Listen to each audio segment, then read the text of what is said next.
This podcast is sponsored by Tusk, an open source non-ICO crypto project powered by community. Check them out on the web at tusk.network. That's TUSC.network. The Rob McNealy program is the nexus of cryptocurrency, blockchain technology, and entrepreneurship. Now, welcome to the program.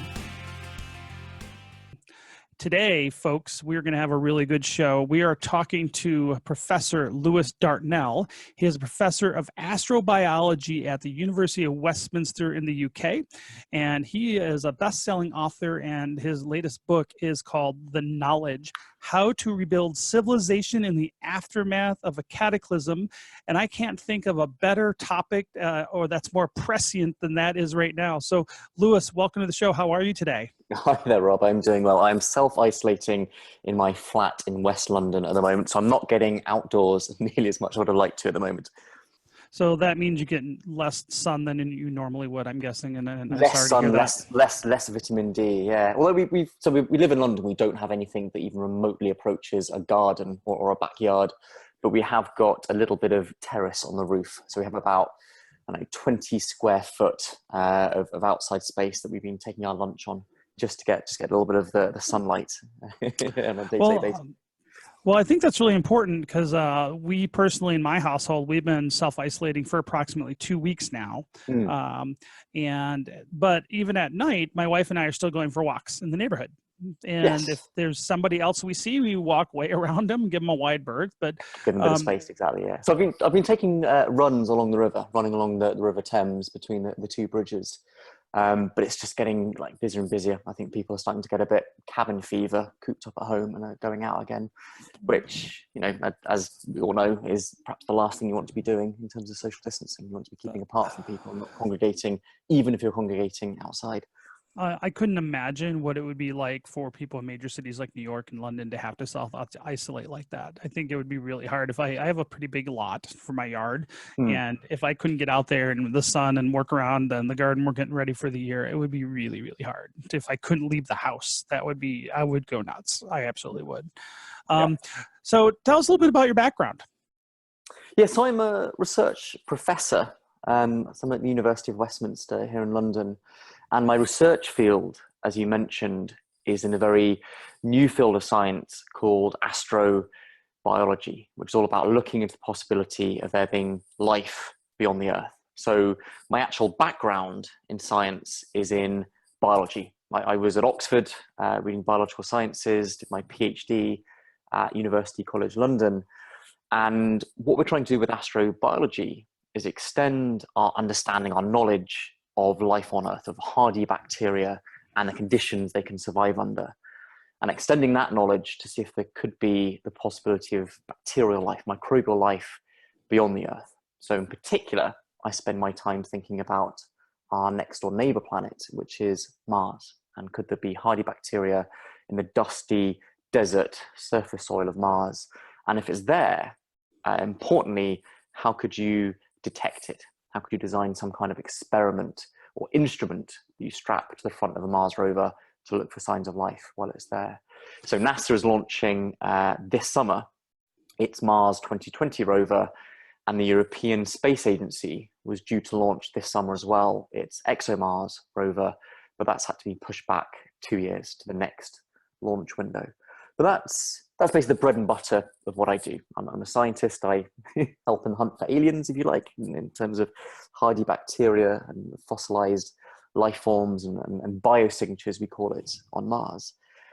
But alongside that research and having PhD students working with me and running a laboratory, I do a lot of science communication. I write books about things that I think are of interest or of interest to the general public. And my last book, in fact, I've had a new one out since, but my last book is the one we're talking about, which is called The Knowledge. And as you said, it's becoming, unfortunately, particularly pertinent right now with this coronavirus global pandemic.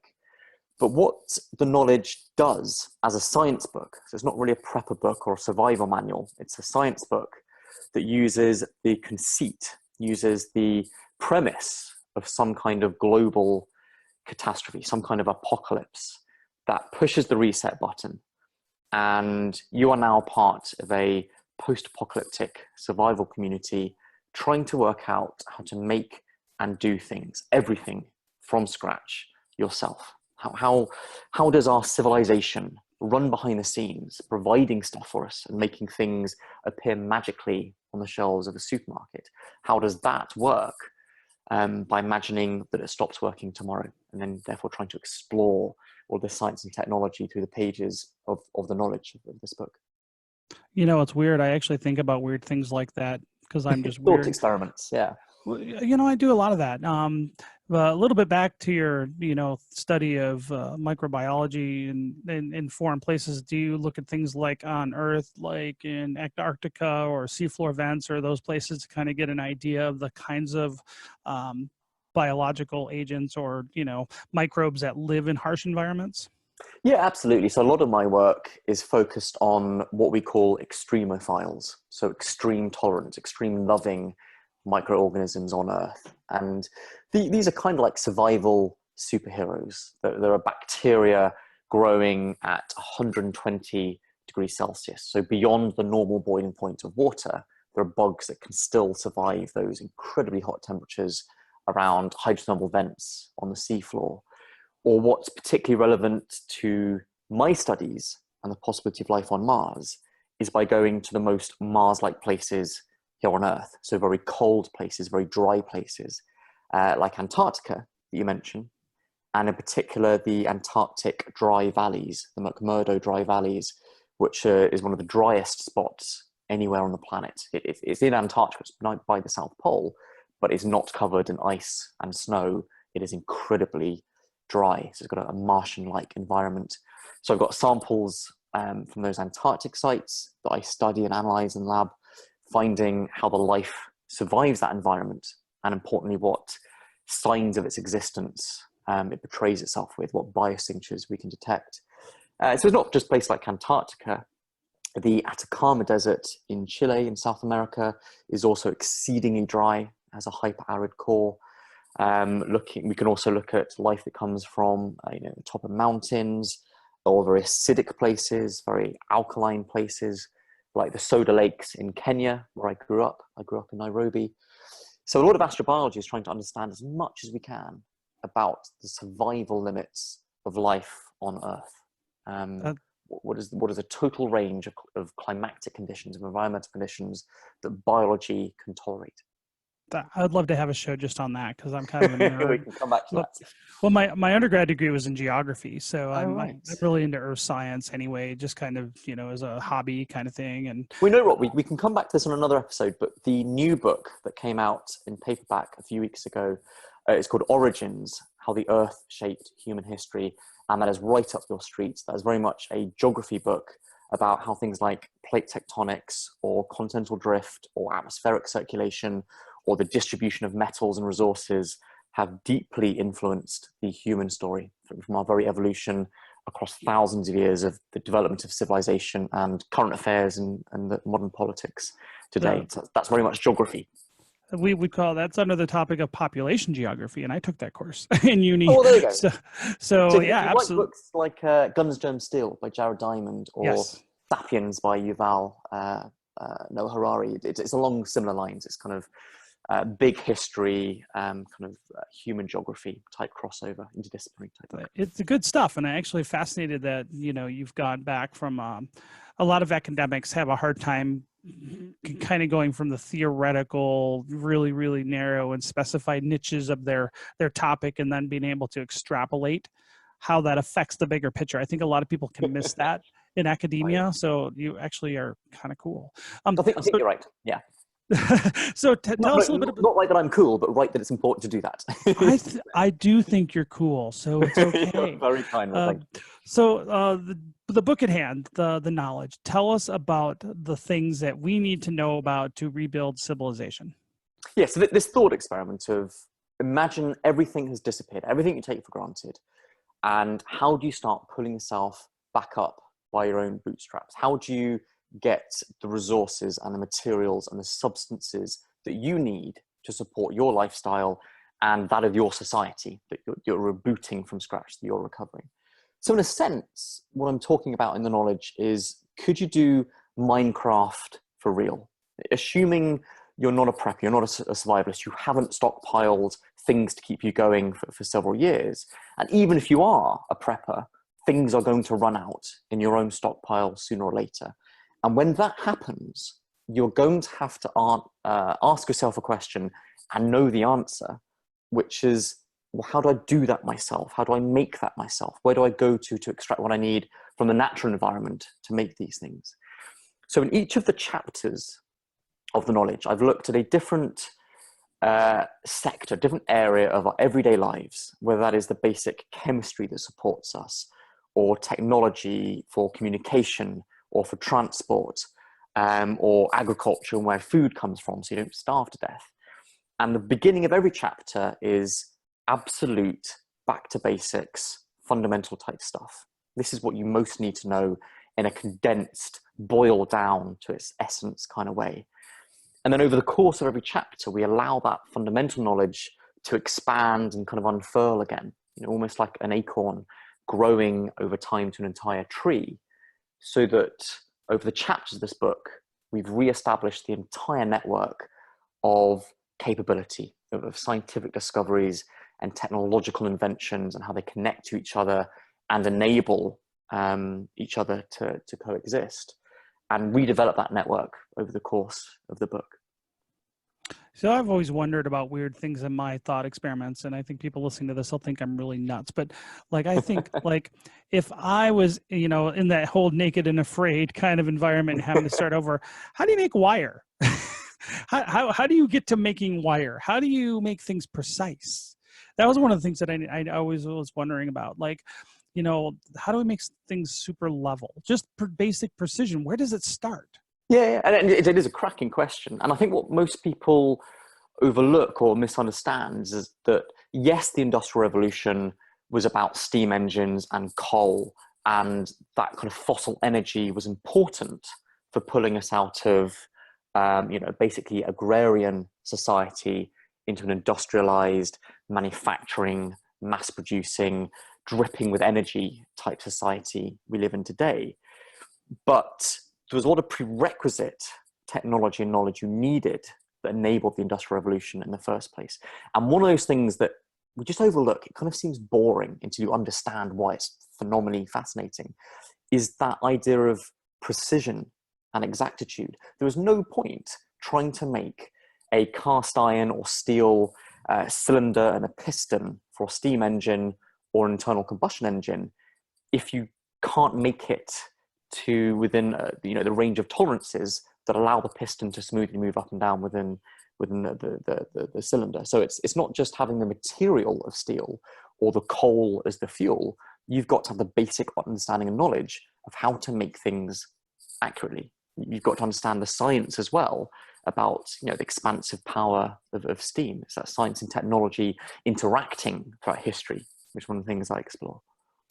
Well, one of the things that I do as a hobby is welding, and when you start looking at, oh, well, so I know how to make things with metal, and it's kind of weird. I got an MBA, but I'm also a certified welder. I went through a full welding course and everything for a year and a half, just because I really like my hobbies. And now the funny thing is, though, I said, okay, well, how would you make a welder to join metal? Because joining metal is critical for building. And then you go back, well, what did they do before welding? And they did rivets before welding, right? Is for joining metal. And that's back into the steam, you know, days back in the Industrial Revolution, you know, metal, that's, you know, the Titanic was riveted together, for instance. Yeah. And welding processes are only like 100 years old. And people don't understand that it's like, how do you get to welding? And if you just ask that question, wow, that's complicated. Yeah, well, welding is a very interesting topic to brought up, and it is something I explain in the knowledge about how you can do welding from scratch. Could you do like caveman welding? Because you're right, it's a relatively recent invention in our technological development in our history. And what you need for welding fundamentally is either a gas fuel that burns exceedingly hot. So you'd probably be using something like oxyacetylene gas mixture. And so I explain that the actually really basic chemistry that you can use to make an oxyacetylene gas mixture for yourself, which you can then ignite with a spark. And as long as you've got kind of a metal tube to feed it through that doesn't melt, you can then start using that chemistry of combustion to get to very high temperatures to melt metal so it then fuses and sticks together. Welding is basically the trick of gluing metal together by melting the metal itself. But actually, one of the ideas I play with throughout the whole of the knowledge, throughout the whole of the book, is this idea of technological leapfrogging. Just because we did something in a particular sequence, in a particular order in our history, doesn't necessarily mean that is the only order you could do it in. You could perhaps... Meaning like you don't need to go to rivets, then welding, you can jump right to welding. Exactly. Could you go right back from primitive beginnings and leapfrog back to welding directly without going via rivets? That they're not a necessary prerequisite. And electricity is a really interesting example of this. And you mentioned wires earlier, because there's no real reason that electricity was discovered in our history kind of around about the 1850s, halfway through the 19th century. And in fact, I talk in the knowledge that there's a little bit of archaeological evidence of there being electrochemistry, so the basic chemistry behind a battery existing in Sumeria, 2,000 years ago, a long, long time before Michael Faraday and the kind of Royal Institution and people and Volta electrocuting frogs' legs and trying to understand this weird phenomenon of electricity. That the chemistry behind a battery is actually pretty simple if you've got two different kinds of metal and something like vinegar you put between them. And you can generate your own electricity if you've got something as simple as a coil of wire and a magnet. And the ancient Greeks knew about magnets and lodestones. They knew about these kind of weird rocks you could dig out of the ground, and if you kind of dangle them from a piece of string, they point in the same direction. The basic understanding behind the compass, and they attract each other. So one of the kind of other ways of framing this thought experiment isn't just how could you reboot civilization as quickly as possible after an apocalypse if only you've got the most useful things written down as a manual, as this knowledge book is. But could you jump into a time machine, go back, let's say 2,000 years into the past, whisper in the ear of one of the leading thinkers of the time, whisper into one of the philosophers in ancient Rome or ancient Greece, and tell them something so that they go, aha, of course, I never thought of that. I had access to all the basic raw ingredients and materials and substances that I needed. I had the basic understanding, but I'd not made that small conceptual leap. So could you teach an ancient Greek philosopher who had bronze, they had a conductive metal, how to beat that or draw that out into wire, how to then coil that wire and create an electromagnet, or use it to create a primitive telegraph system so they didn't need physical runners or messengers on horses. If at the Battle of Marathon, they didn't have to send a runner sprinting tens of miles to take their message back, but it had a primitive telegraph system, would that work? Could you take technology out of its own time in our history and neatly implant it 500 years earlier or 1,000 years earlier? Would they've had the basic understanding to know what you're talking about and how to put it to good effect? Well, I mean, I think you have some examples of that. If you look at the Dark Ages, for instance, and a lot of your own history, even in the Dark Ages, they forgot a lot of the technology that the Romans actually were actively using, even in what's now the UK. Well, concrete, for example, concrete was a lost technology. It was lost to history through the Dark Ages. Architecture, arches, and the architecture behind it, exactly, yeah.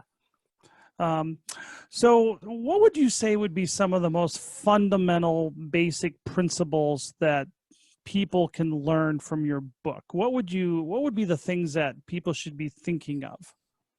So let's pick two examples. We can talk about them in more detail. We can pick up on other things later as well.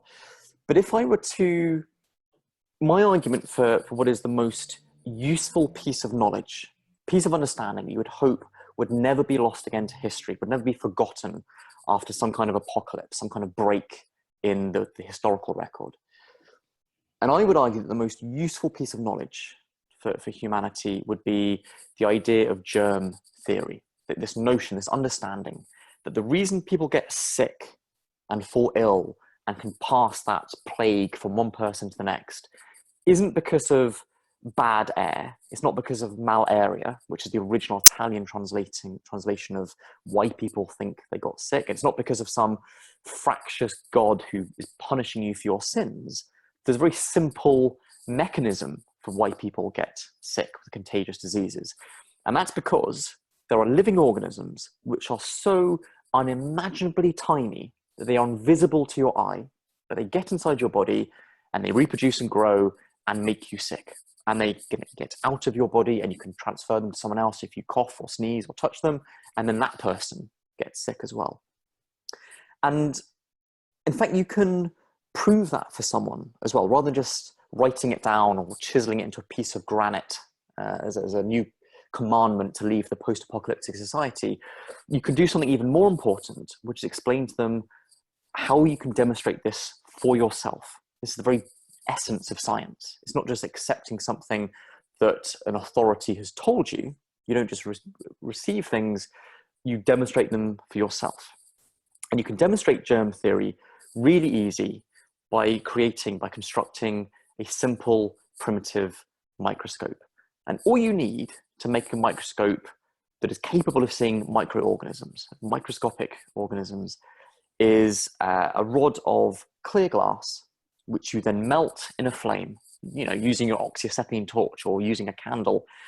And that glass drips and cools as it falls, and so sets as a almost perfect sphere, which can be used as a tiny lens. So this is basically what Leeuwenhoek was doing in the early 17th century. He was creating primitive microscopes and discovering the microscopic world that had never been seen before.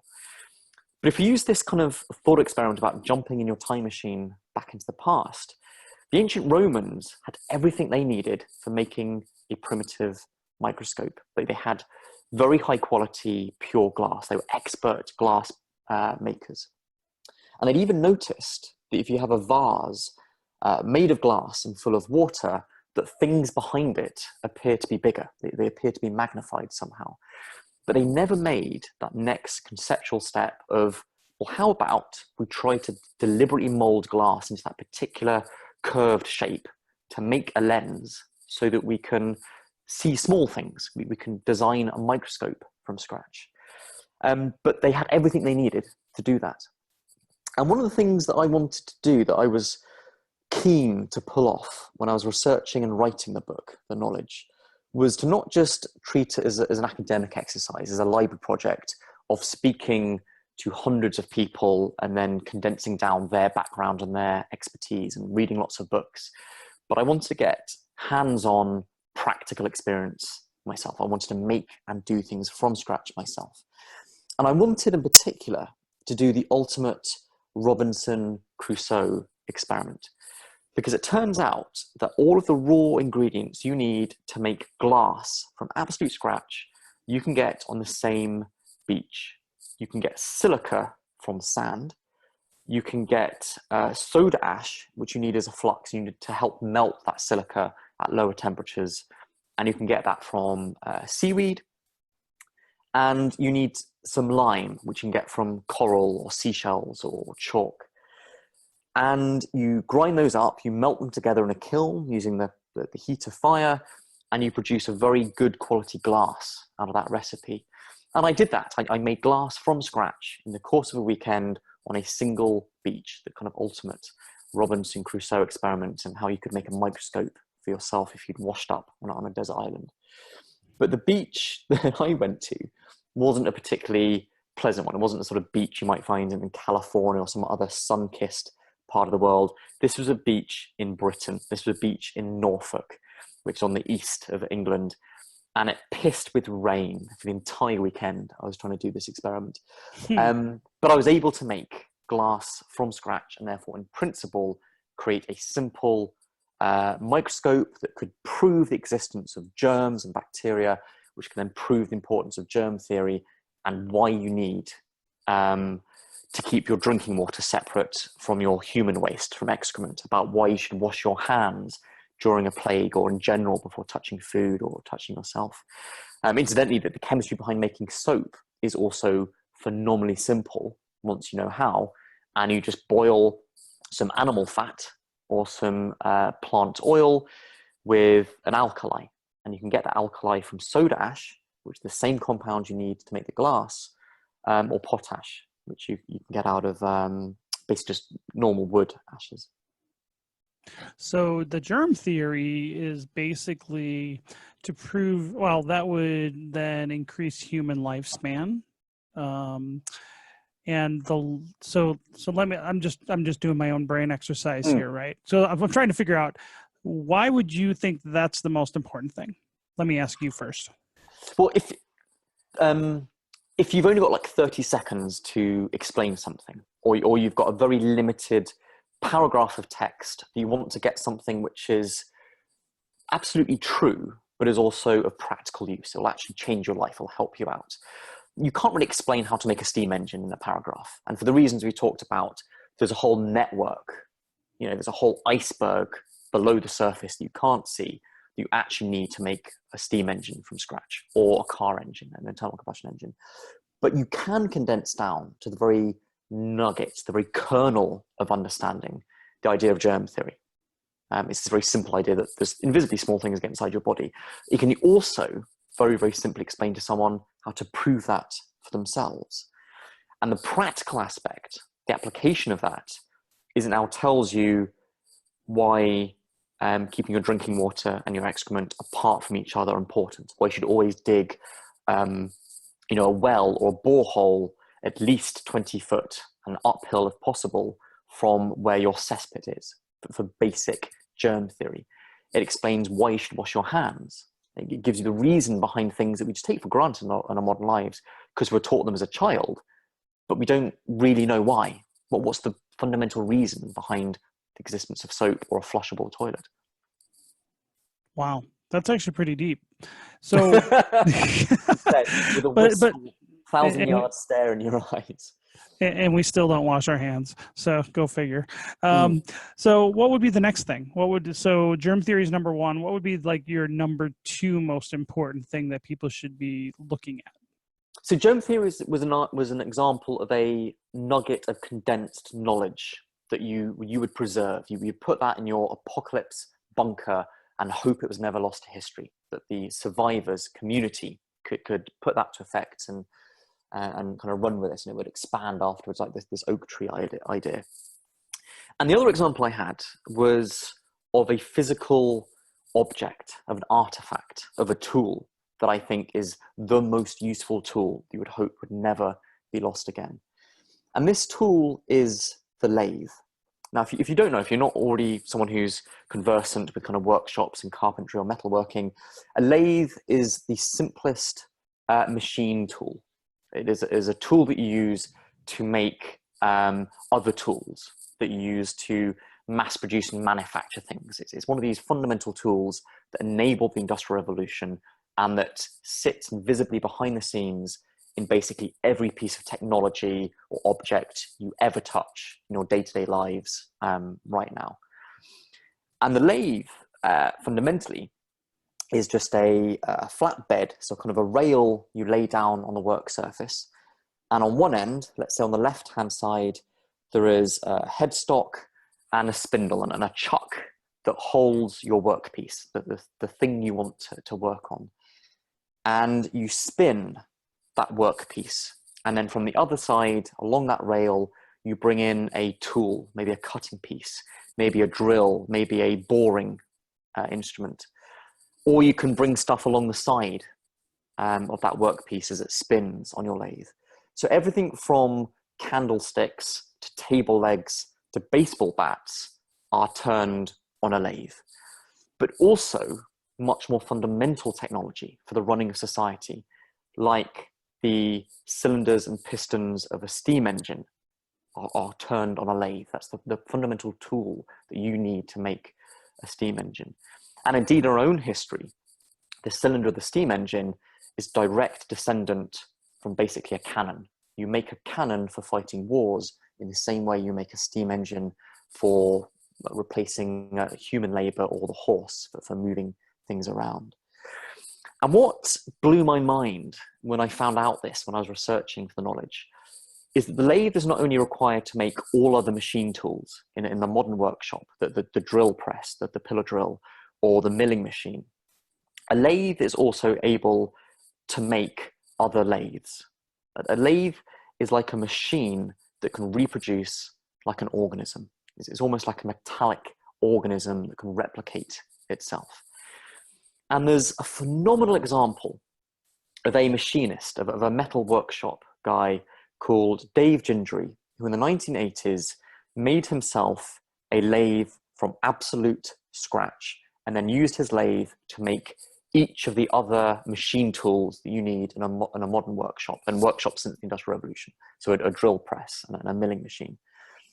And in order to make his lathe, all he started with was a pile of clay, basically river mud, a pile of sand you can get from a beach or dig underground, and a pile of trash tin cans, so basically scrap aluminium, and then just some fuel, some charcoal, or you just make your own charcoal by heating wood and turning timber into charcoal. And using his clay, which is a refractory material, he lined a trash can to make a very simple forge, which he burnt the charcoal in that forge to melt the aluminium, and then poured that molten aluminium into casts that he made in the sand. So he had a very simple way of casting new metal components to make his lathe out of. And then once he'd got a half-finished lathe, he could then use that half-completed lathe to turn the remaining components he needed to complete that first lathe. So I cannot think in the whole of the modern world of a better example of someone bootstrapping, of someone pulling themselves up from their own bootstraps from absolute scratch, starting with basic raw materials like sand and clay, making one machine tool, the lathe, then making all the other machine tools in a workshop, and then using those to make pretty much any piece of technology, any piece of machinery that you would use in an industrialized world. That to me, that still sends tingles down my spine thinking about that phenomenal idea of Dave Gingery's project. I think I want to party with you. Or Dave Gingery. I'm one of the things that saddened me about researching writing knowledge is I got to talk to a huge amount of fascinating people, of preppers and survivalists and SAS survival guys and historians and technologists and scientists. But I missed Dave Gingery by about 6 years. He sadly died in 2007, and I missed him by a couple of years when I started researching and writing this book. I would have loved to have sat down and had a beer with this guy, or at least have a chat over Skype before he passed away. It's kind of interesting. I grew up in the Metro Detroit area in the 80s. When I was a kid, I was in high school in the 80s. Yeah. And back then, that was when Detroit was, I grew up before Detroit started outsourcing. So yeah. I grew up and so I'm in my late 40s now, but when I was growing up, there was still a ton of that Detroit auto worker machinists were everywhere in the Metro Detroit area. Everybody, had a hands-on skill. And so I knew a lot of those old timers that were like the machinists for the auto industry for decades. And that generational knowledge is gone now. I was fortunate, though it'd be illegal today, but I worked when I was 16 in a starter and generator rebuilding store or shop. Right, yeah. And so, when I was a kid, and so I was working on machines and rebuilding starters and alternators and things like that. And that would never be allowed today from OSHA. A kid would not be allowed in an industrial setting like that, but it was still, there was still lots of these like little plating shops, like these little 2 to 5 to 10 man shops all over the Detroit area that provided they made one part for like the auto industry kind of thing. Exactly. It's all about specialized knowledge, and make one component, make it very, very well and very exact and very quickly. And then someone else makes something else and you combine it. That's the basis of the modern economy. And so I grew up in that environment, and that environment's gone now. And it just doesn't really exist anymore. And it's unfortunate because I think that knowledge that you're talking about, is something that's vital for society to have that. And I think we're seeing that now with people are all of a sudden starting to care about their supply chain being completely everything being manufactured abroad in China right now. And I think as the weeks go on here, that's going to become ever more an important topic of conversation among Americans. I think you're absolutely right. So as I said, I am not a prepper myself. I'm a scientist. I live in a tiny flat in West London. I've only got more than a week's worth of food now because of this current crisis. But I think all of us are now starting to ask these questions, like the things I just took for granted, it isn't magically appearing on the supermarket shelves anymore. That there are breaks and strains showing in these supply chains. And people are now starting to ask these questions and think about, where has it actually come from in the first place? Is it made 10 miles down the road? Is it made in the US? Is it made in the same country as me? Or has it been shipped 5,000 miles across the greatest ocean on the planet from the other side of the world, from China?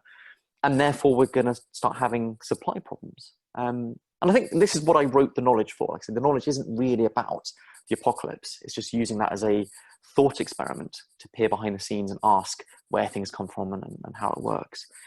But actually, I'm glad you raised your childhood in Detroit, Rob, because clearly the very heart of the Detroit economy used to be based around the internal combustion engine, based around the automobile industry. And one of the other stories I tell in the knowledge is the idea of where inventions come from. And on the whole, it's the whole Shakespearean quote about that there's nothing new under the sun. And even something like the internal combustion engine wasn't really invented from scratch. It was just a new arrangement, a new configuration of tried and tested components that the inventor literally picked off the shelf of history's workshop of mechanical components and parts. And so if you look at the internal combustion engine, the car engine, and dissect it in the way you would dissect an organism or an animal to understand it, what you actually find is just a mess of components, each of which has got a really long history, a thread stretching back across the centuries and millennia of time. And so something like the piston, the beating heart of the combustion engine, is based directly on an ancient Chinese water pump. It's designed for getting water out of a river and into the paddy field to irrigate or to drink. The flywheel is descended directly from ancient Sumerian potter's wheels for making clay and pots 3,000 years ago. That is now embedded under the hood of your car.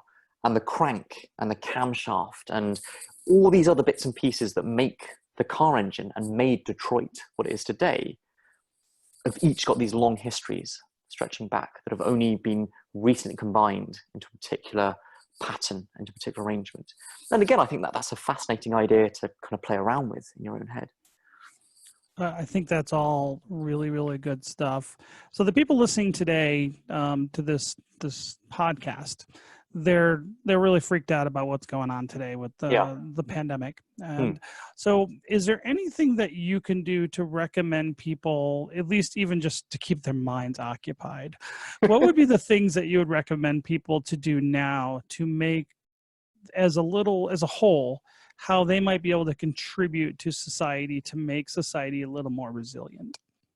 Yes, I think, you and your listeners, Rob, you've already got a very good idea of how to protect yourselves and what sort of things are useful to make sure you've got enough of, to be resilient to breaks in the supply chain. So make sure you've got enough drinking water or means of purifying water. Make sure you've got enough preserved food, cans of food, or food stored in dry condition or in a mason jar or whatever. And I think what is a golden opportunity right now, with people self-isolating and nation after nation around the world is now going into almost complete lockdown and people have been cooped up at home, is take this opportunity to learn some things, to try something out that you haven't tried before. Even if it's just, looking through Google or YouTube, watch some videos about how something is made. Maybe go out with your kids in the backyard if you're lucky enough to have some outside space and try making something as a family. On the Knowledge's website, I talk about how you can make a gasifier stove which is a really simple bit of technology that illustrates the principle of gasification, how you turn wood, timber, into a combustible gas, which you can then burn very cleanly and efficiently. And you can interestingly, therefore, run an auto using wood as fuel rather than diesel or gas or gasoline or petrol, as we'd call it in the UK. And indeed in Scandinavia, because they've got large areas of natural forest, they have entire modern power stations burning wood, burning timber to generate electricity and heating for the entire community. And you can demonstrate that process of gasification with a really simple and fun maker project of using your own hands with your kids in the backyard and just make something as a family. Learn something new. Try a new craft. Maybe try doing some knitting or weaving or stitching or something, to keep your mind active. But also I think you'll find it incredibly satisfying and fulfilling making something yourself rather than just ordering off Amazon, having it delivered, and it magically teleports to your front door when the delivery guy turns up. I couldn't agree with that advice anymore. I think making things is not only good for the mind, but I think it's good for the soul. I think it builds confidence. And Lewis, where can people find out more and get the book, The Knowledge? Yeah, so the US subtitle of the book is The Knowledge, How to Rebuild Civilization in the Aftermath of a Cataclysm. So you can get that on any good bookshop or online, but completely for free. You can explore a whole lot of stuff and all the sort of things we've been talking about in this podcast on the book's website, which is www.the-knowledge.org. So the-knowledge.org. And you can order the book through the website, but you can also watch lots of videos of how to make things from scratch, fun maker projects, craft projects. You can do at home with your family, with your kids, with your local community. There's lots of recommended reading lists. So books that deal with the same idea of being resilient and working out how to make and do things from scratch yourself. So there's a lot of non-fiction books, a lot of kind of practical books, but also a lot of novels. Books like Robinson Crusoe or Swiss Family Robinson or The Martian, which was made into film much more recently with Matt Damon. And if you've seen The Martian, it's basically Swiss Family Robinson, but not a shipwrecked, marooned sailor on a desert island, but the 21st century equivalent, which is an astronaut marooned alone on Mars and having to work out how to make things from scratch to keep himself alive. So there's a huge area of fascinating literature and stories and novels of these sort of post-apocalyptic scenarios of people picking themselves up, brushing off the dust, pulling together into a community of people who then work together to recover and rebuild and learn how to make things from scratch themselves. So there's all of that to explore on the book's website, which is the-knowledge.org. Lewis Dartnell, thank you so much for coming on the show today. Rob, this has been a fun chat. Thank you so much for having me. And we should chat again about astrobiology and geography and the course of human history and the origins, the new book, some other time. We absolutely will do that. Thank you very much. Cheers then. Take care. Thank you for listening to the Rob McNealy program. Make sure you check us out on the web at robmcnealy.com and subscribe to our podcast at YouTube, iTunes, and on the Google Play Store.